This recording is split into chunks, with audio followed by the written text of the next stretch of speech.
Everybody, thank you for coming. I'm Susan Werner. I'll be Susan Werner all evening. I'm a songwriter who's writing songs.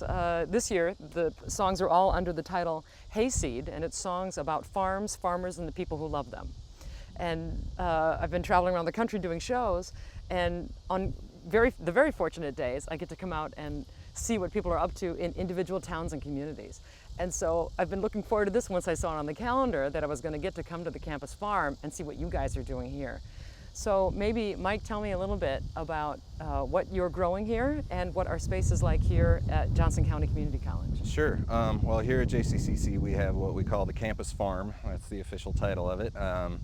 That's an appropriate name because I always like to remind students that we're as much a facility for them as the student center is, or any of the other buildings on campus. Our main role is to work not only as a production farm, but a production farm setting for our students in the Sustainable Agriculture program. We've got a Sustainable Agriculture and Entrepreneurship certificate here at the college.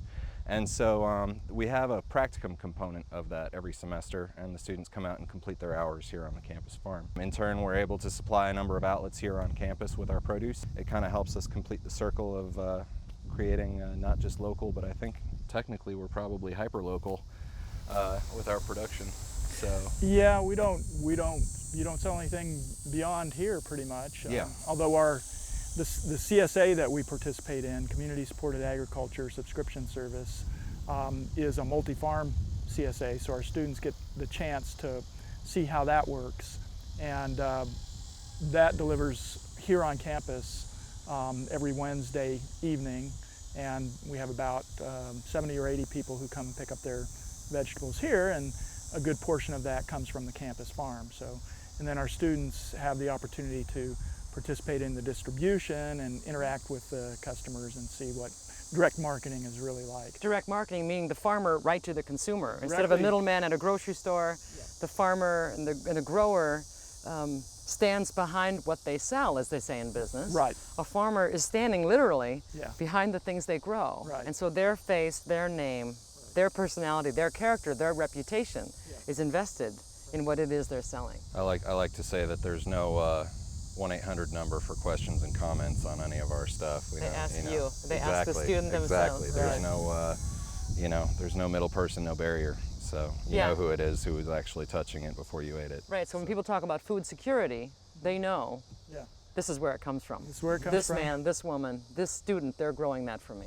Sure. This is how we grow it, and we grow it in sustainable ways. So we're taking care of the earth and trying to provide the healthiest food that we can produce for them. Wow, check this out. So this is our high tunnel, if you haven't sorted that part out yet. Built by the students. And what sets this tunnel apart from some of the other more standard ones that you see around is that this is actually built on skids. And so we have the ability to hook it up to the tractor and move it. Oh, that's why this is moving, because you can, because it's mobile. So it allows us to, like I said, we can prepare an area adjacent to the tunnel, get it going. And so as soon as, let's say, these tomatoes finish up, we just move the tunnel over and keep going and take our time cleaning the tomatoes up. If it were a static structure, we would have to clear this out, refertilize, reseed, wait, and we're losing days on the calendar that way. Right. So this is a mobile high tunnel. Yes. And most high tunnels are permanent structures. Correct. What are you all growing in here? This is our overabundance of tomatoes. This is not our main tomato growth area. This is really just some extra plants that we had. And so the main purpose of a high tunnel really is to help extend the growing season. Once the temperatures start to drop further, we'll go ahead and seal this up, and theoretically, hopefully, we'll be the last people with tomatoes on the block. And so you can go, if you have a high tunnel, do you get an extra month in a season? There are some growers who use high tunnels and are able to grow year-round. Yeah. So In Kansas? In Kansas, in Vermont. How can that be that it can hold that much heat? Well, you custom, I mean, you're not growing tomatoes in January. You're growing your leafy greens, you're growing spinach and some of these other hardier greens at that point that are already used to colder temperatures. Right. And then you have the added benefit of the tunnel itself, and oftentimes growers will put row cover over their rows inside because the name of the game when you're dealing with cold weather like that, if you can save a few degrees, you know, we're not trying to keep it. Yeah, exactly. So if we can keep it at 37 in here as opposed to 34, yep, makes a difference. We're still rolling. Yeah. You know, or 32 or whatever. One of the things I like to point out to people is that you know, sometimes we'll get a ribbing about, you know, how we're gardeners and all this stuff, which doesn't bother me, but you know, I think one of the differences between the scale of what we do and a garden is that we don't pay as much attention to aesthetics as maybe your home gardener would. We really just try to focus on keeping the plants alive, keeping them in reasonable health. And of course, you know, if we can keep everything looking great, that's awesome, but it's not necessarily the highest priority to us. There's a difference, isn't there? As production is right. much There's a more difference between a gardener and a grower. And a grower is looking for abundance of produce. Sure. Productivity. Exactly. Right. I ate mine. That's what we're talking about. How was it? It was very good, very sweet. Yeah, baby.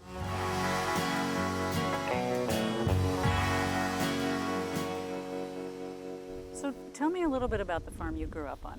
What was it like there? I grew up on a working farm in eastern Iowa, and you know, when I grew up, there was only one kind of farm, working farm, and 160 acres, had poultry, pork, dairy, corn and beans, alfalfa. My parents still own that land, and mostly corn and beans now. And for anyone who grew up on a farm, it's almost like your childhood is almost like you have your own state park. You have so much space to play in, safe space that is yours, and physical space where you feel at home. And it's such a gift. It's such a gift to raise kids in the countryside and on a farm. And it's very encouraging to me to see so many of the next generation choosing that as a way of life and a way of defining their family and bringing their family together. In terms of family values, I'm not sure you can trump agriculture. I mean, you think of all the other professions that don't sound quite as wholesome as that one. It is really wholesome. That's great. Are there sights or sounds or smells that take you back to the farm? Like if you're somewhere and you smell a certain thing? Hay smells like work, but hay smells good, right? Smells like, okay, now you're gonna have to, right, load it and then put it in the mow, put it down in the hay mow. And there's a smell in the summer, corn, and the corn and the beans on a moist, hot, humid summer night. The smell of it's hard to describe, I can't even find words for it, but it is the sweetness of earth, warm earth. That is one of the most powerful scents in the world to me.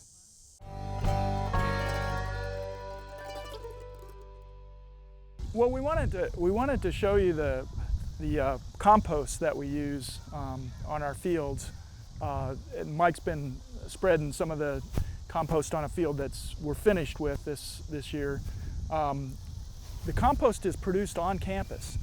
We take all of the pre-consumer food waste and it goes through our composter, and then a series of steps of cooking and working until it's finished compost, and then that becomes our main soil amendment on the fields out here. They've been pulling about a little over a ton of raw material a week out of our waste stream here at the college. Mm-hmm.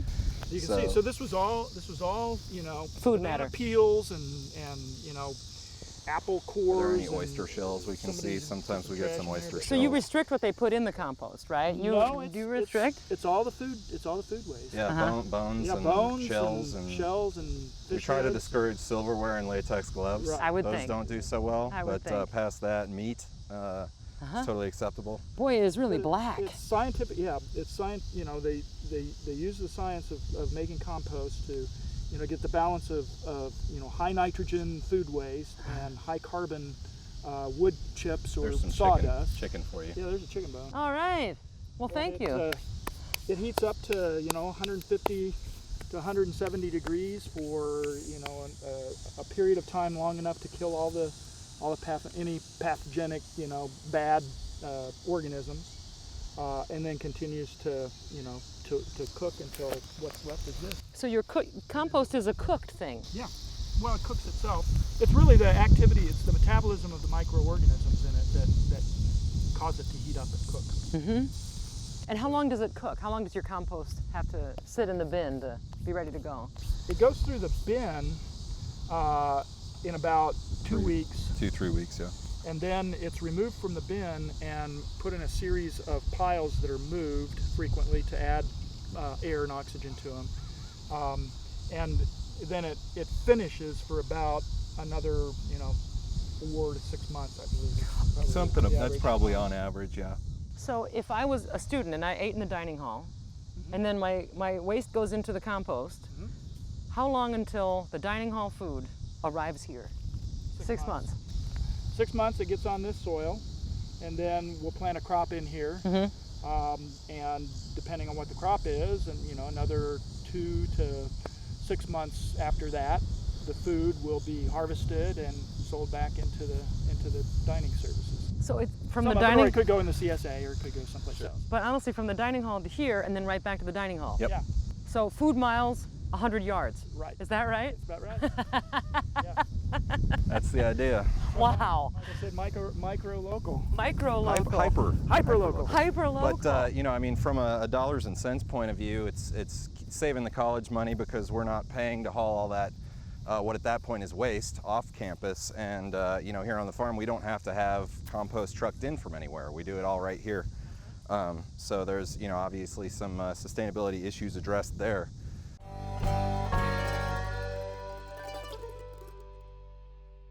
What does that mean, Stu, when you talk? I mean, I think I kind of know, and maybe Emily knows, and Mike has, I'm sure, plenty of information what that means to be a sustainable farm. But in your understanding of that word, because we hear that word a lot, right? Everyone does. Right. What does that word mean to you, Stu? It means things on several levels. One level is an ecological sustainability. So the idea is that you pay attention to the land, the soil, preservation of its productivity, as long into the future as you can imagine or think. So the idea of sustainability is working toward, generation after generation being able to continue to produce. On the same spot of land. On the same spot of land, right. Not using the soil up or using the land up, but actually building it up or restoring it if it had been abused before. So to me, that's the primary level of sustainability. But then also you need sustainability of the farm as an enterprise, as a business. As a business. And so you need to be able to sustain it financially, and that's where the marketing comes in. And then finally, there's a social sustainability aspect as well. And we find that the things that we're doing to have these other forms of sustainability also contribute to community and building ties among people, like the ties between the farmer and the consumers that are so important with the CSA. Another way that comes to mind a lot for me is the fact that pretty much everything that we grow here doesn't need further processing before it goes to the consumer. So we don't need to truck it off to an elevator or a processing plant or anything like that. We can, like we spoke about earlier, sell it directly to the consumer. Maybe it needs to be rinsed off, but there's really no other component to it besides that. And on the topic of food security that you mentioned earlier, the more we can diversify our food sources, the more of these smaller farms that we can have around, that way, we hear about foodborne illnesses and these multi-state crises that happen. If we have 1 million different small farms feeding people, of course that will still happen, but it'll affect a much smaller population. And you have more eyes on the land and eyes on the food that's being prepared, and in that way you're sort of ensuring its safety by having more people involved. Because the human element means there are more people keeping an eye on the product all the way through. Right.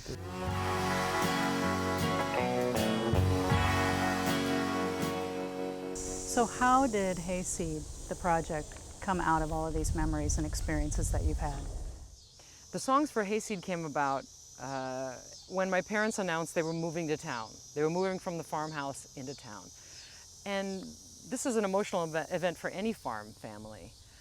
And I began to write songs to try to capture some of the language that I knew as a farm kid, and the language of my uncles, my parents, my grandfathers, my cousins who still farm. I wanted to capture some of this, almost like people capture preserves in a jar when they make blackberry jam or something. I wanted to preserve some of this for all time and catch it while it was still fresh and real and vibrant to me. And so there's a lot of humor in the songs and language that will sound familiar to anybody with a farm background or affection for farms. Have any of your family members, when you first started writing the songs, did they get to preview them? Did you like throw it out there and get feedback? Yeah, when I first played these songs for my family, they're falling over laughing because there are so many stories that have elements of people we know, right? Even if I've changed the name just slightly, everyone in our family knows who I'm talking about. So they're on the inside of the jokes. But the jokes also work for people who don't know these specific characters, but they know characters like them. And the humorous component is really important to me. There's so much humor in my family. We're all performers. Everybody can sing. It's just a genetic kind of talent. And so I'm happy to have the humor built in the songs. That's great.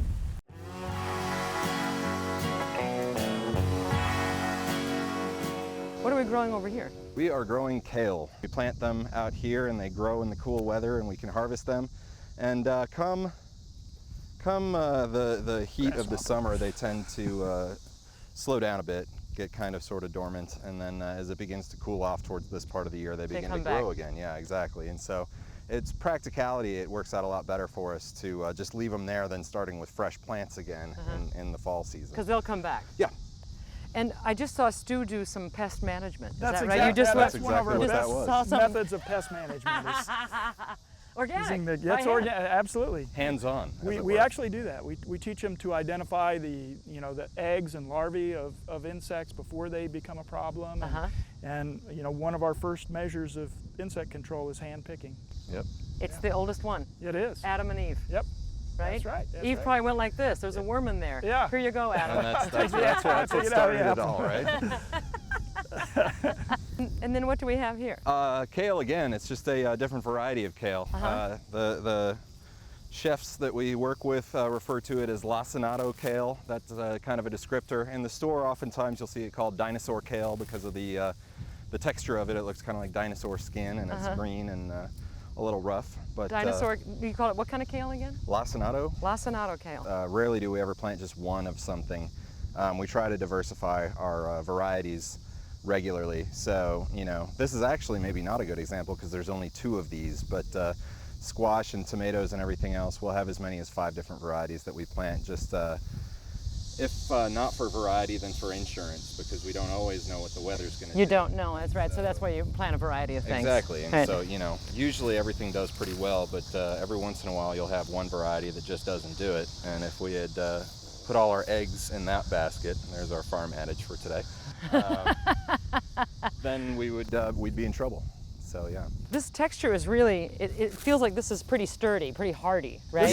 This is one of the best greens you can eat. Broccoli robbed the superfood label from that stuff. Yeah. Tough. Tough stuff. Oh, but you steam it and a lot of people like to roast it. And get it nice and crackly, kind of crisp. A little olive oil, garlic, salt. It's and amazing. It's tremendous for you.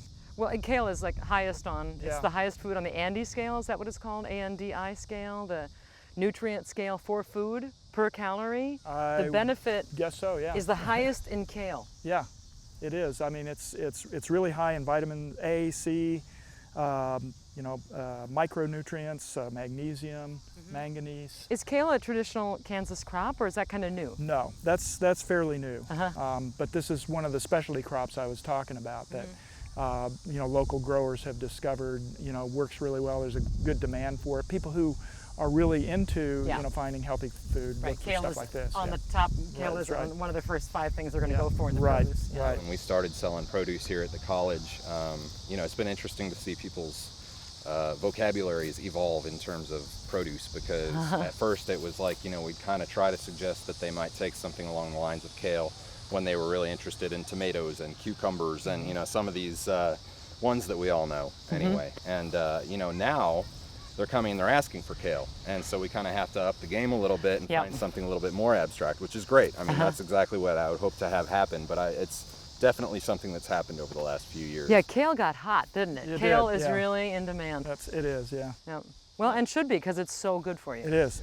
It beats Doritos. A lot, yeah. You don't grow Doritos here. No, we don't have any of those planted. I didn't see any. And Stu, what is the name of the CSA that you are all part of here? It's called Rolling Prairie Farmers Alliance. Rolling Prairie Farmers Alliance, yeah. It's the oldest CSA in the Midwest. Really? Yeah, and we've been in existence for 20 years. I have a small farm myself, and I've been a grower for Rolling Prairie since the 1990s as well. So we've been around quite a while. Oldest CSA in the Midwest? Yeah. Wow. Yeah. Because I've visited so many farms and schools and operations this year, but to have a CSA that's been in operation for 20 years, that predates this trend. Whatever got hot in the last 5-10 years, you guys were way ahead of the trend. Yeah. Yeah. Why do you think that is the case? Why did this part of the country and this part of Kansas and Missouri begin so early with a CSA? Why do you think that is? The folks that started this Rolling Prairie as a CSA were already farmers. You guys are back to the landers. Some of us were people who had returned to farms, but others, came from farming backgrounds. One of the main founders of the group grew up on a farm in Nebraska, and just a regular conventional grain farm. But out of the situation with the farm crisis in the 80s, a lot of farmers, family farmers, were looking for new ways to try to make a living, and they started looking into direct market, more what were called niche crops, but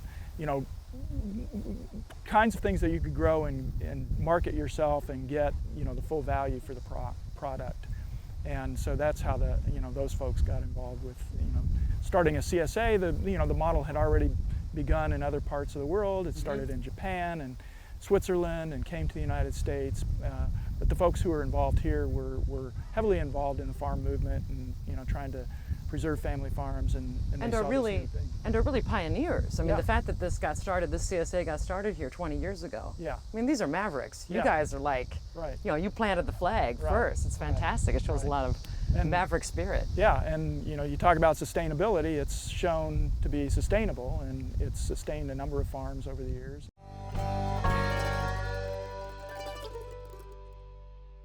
Hey, we got some potatoes left here. We do. Got some left. We missed a couple. Yeah, well, we missed a few, but usually one of the things, again, from a marketing point of view or a business point of view that we do is oftentimes we'll leave our spring potatoes in the ground for storage sake, because they keep for quite a while after the plant has come and gone. So they'll stay good in the ground? Yeah, for a period of time they will. And here we are, into September, and we were still pulling potatoes last week that were in fine shape. So it's really great for us to be able to do that, because that way we're not jamming our cooler up with bushels and bushels of potatoes. We just pull them out as we need. Uh-oh, here we go. Can you do it? Here we go, here we go. 2 or 3 there. Da, da, da, da, da, da, da. You gotta see 3 to be impressed. Oh my gosh. Okay, your turn. Ready? Here we go. Can you do it? No. Stu? I learned the drop. That's the only lesson I got to. No running and no juggling for me. I can't handle either one. Wow. Awesome. A true performer. True performer.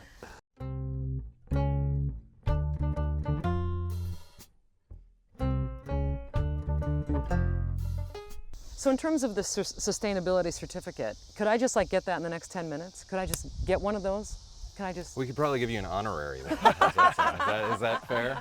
Yeah. What's involved in getting a certificate in sustainability from JCCC? Primarily, one. Yeah, I do. I was actually the first one to get one. All right. I like to tell people there are kind of 3 different legs to it, if you will, and the program's really set up for people to come in with any level of knowledge or lack thereof about growing and vegetable production. I grew up outside a little town in Illinois called Chicago, in an area not so different from Overland Park, and so I have no agricultural background whatsoever. I'll fast forward to the point where I am now. Getting back to the program, we've got the practicum courses like I mentioned earlier. We have another leg, if you will, of classroom classes that more have to do with soil science, pest management, these sorts of things. And then the third leg is the entrepreneurial aspect of it. So students can go in, and if they are really hoping to have a company or a business of any kind of their own, they can flesh those ideas out at that point. Upon completion, they'll have the practical knowledge, they'll have some of the science involved in it, and they'll be able to say, you know, I've really fleshed out my business ideas and I think this is what I want to do. So that's kind of our before and after that we like to look at. How many years are involved in getting the certificate? It's a 1 year. You can do it in 1 year. Three semesters, because the summer, counting a summer semester, because we do require a summer practicum. That's the growing season, so you know you really need that experience. And do you get your own shovel or rake or a little tiny? Do you get a little tiny tractor or something at the end? Do you offer any sort of incentives in terms of hardware? No, just a piece of paper. In a frame. Yeah. In a frame. Yeah. That's a good idea, though. We should think about just having a little keychain with a little tractor. Or just a spade, right? I thought about going to spade. graduation and handing out hose to. I think you should. Yeah. Or maybe spades. We could do that. Yeah. We really found the best hoe to use. The Rogue hoe is the one we like, and so maybe we should give everybody one of those. Kansas made, right? Yeah, they're made in Kansas. There you go. Yeah. That's what you do. Yeah. Yeah. And you guys will be the ones who offer that, right? There'll be no other program in the country that Right. offers that. Hey, it's a great idea. Yeah. Gonna have to. If put you that one manage in to the come plan. away with nothing else. That's from the right. program. Right. That's right. You've got a good tool in your hand. You A got lot a of good people just signing up for that. Yeah. I hope not. I'd like to think not. But I like that it's tangible, right? And that's Yeah. part of what the whole program right. is about, Yeah. is being close to the land, connected to the land. Yeah. Exactly. Yep. Yeah.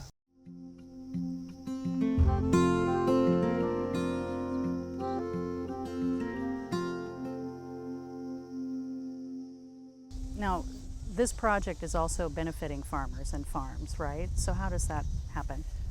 Part of the funding for this project came about because of a crowdfunding campaign on Pledge Music. And for our campaign, I selected the first 10% of all of the funds would go to one of three farming nonprofits. One would be the Practical Farmers of Iowa, from my home state of Iowa, the Midwest Organic and Sustainable Education Service of Spring Valley, Wisconsin, and then the third one is the Land Institute from Salina, right here in Kansas. And I know that that was a key to the success of the project, and the funding campaign was this sense that everyone had who got involved with it, that this was part of a mission, not only songs about agriculture, but maybe changing the future direction of agriculture. And it's been a real honor to represent people's feelings for agriculture in any way, shape, and form with this project. Well, so the Pledge Music campaign was very successful, right? It was successful. And so what has been the other response to this project? I mean, you've just kind of premiered it and it's getting out there. What do people think? Let me mention one other thing while I'm thinking about it. Another source of support for this project came about from the University of Nebraska Lead Center, which is an arts center in Lincoln, and from the Institute of Agriculture and Natural Resources at the University of Nebraska, which is part of their ag department. So it's astounding how broad the support for this project has been from so many corners of love for agriculture and investment in the agriculture world. And I just played a show recently in Lincoln, Nebraska that went just so great, so great. I love Nebraska. I'll always owe and love the state of Nebraska.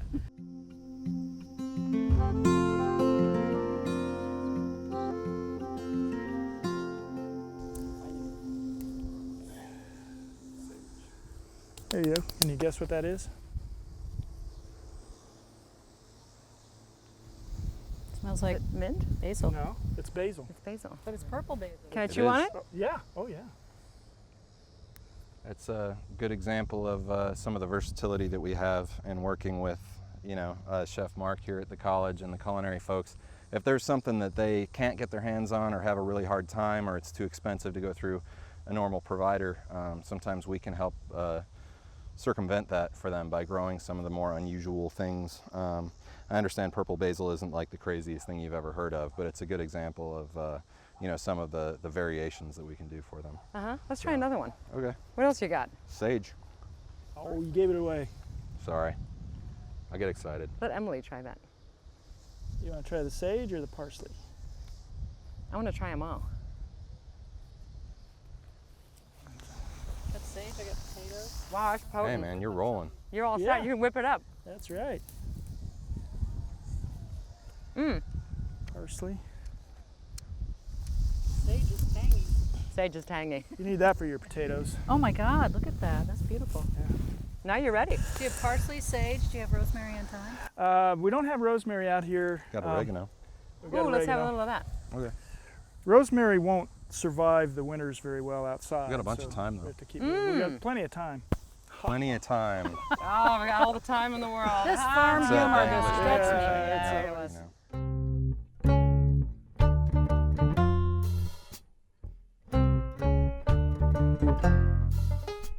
So Mike, who signs up for your Sustainable Agriculture Certificate program? What kind of person enrolls in this program? Sure.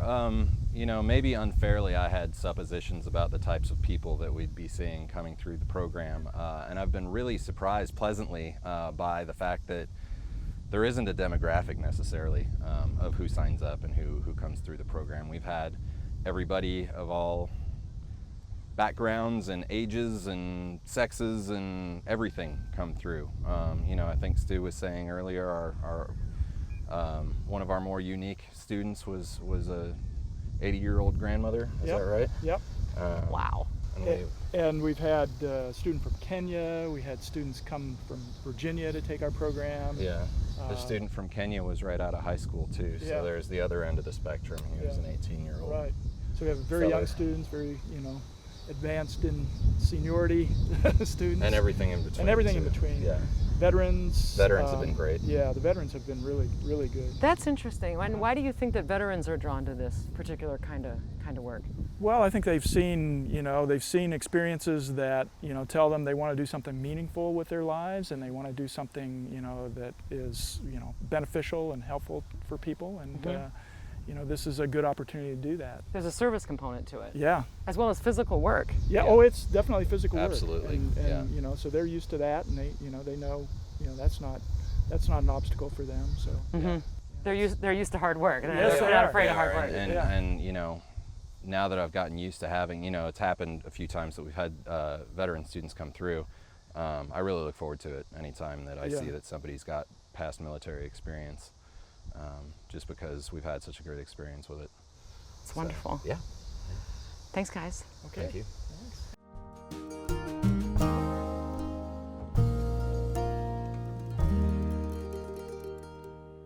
So our American Indian Studies program on campus is cultivating this square here as a traditional Indian garden. And this year they planted an heirloom variety of corn, Indian corn, from the Osage tribe that's been handed down generation to generation. And it's called red corn, and you can probably see why it's called red corn. Wow. Well, there you go. Yeah. That turned out nicely. Yeah, that's a nice ear. So, and the idea, the guy who's tending this garden is an Osage and got it from one of his tribe members, and he wants to grow out enough to start building up, you know, keeping the seed alive and keeping, you know, the heirloom going. It's an heirloom seed. Yeah. In fact, the guy who gave him the seed is named Red Corn. Is that right? Yeah. Wow. Talk about getting it from Yeah. the source. man. Yeah. Yeah. That's- And an ear of corn that's not finished like this. Does this mean it was dry earlier in the year? Sometimes could have been that it's not complete all the right. way out. That usually means there's Right. a drought or a little bit Could of, have or too been- much wetness, something. It was Right probably here. pollinating during that dry spell we Right. had. And so it you didn't go all the way yeah, out. So it didn't finish pollinating. Yep. It also could be that one, I took that one from the end, and corn is wind pollinated, so it needs the pollen to spread from these tassels Right. to the ears. Right. And since that one was on the end, it just may not have caught enough pollen to fill out. And this is a little bit moist yet. This isn't quite dry enough to Right. go, right? Still too early here right now. Right. But you can hang that up and finish drying it. It'll be viable seed. It'll Right. still This is be- the kind of thing you pay too much for at the grocery store, Yeah, right? yeah. But you can get it. It's covered in hot glue. You can get it and from everything. JCCC, That's and the right. price is right. Yeah. Yeah. Well, yeah. Yeah. So, thanks.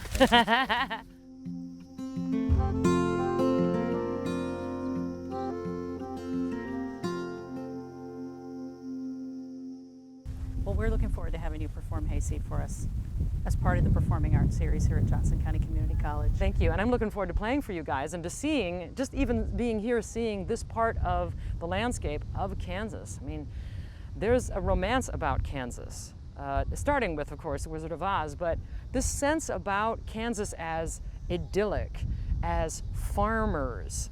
I mean, this is part of Kansas identity and part of your mystique, as far as I'm concerned, nationwide. I'm just saying, cash in on this thing.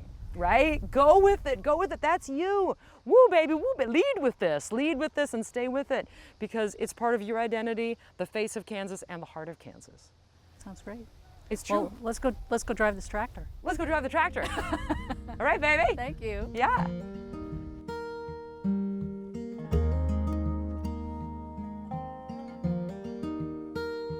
Listen to me, kid. Listen to me good. Let me make myself understood. You say you're restless here amidst the miles of corn, in this great state where you were born. Well, don't do like I did and get a great big head and go taking this all for granted. Listen to me, kid, there's something to be said for blue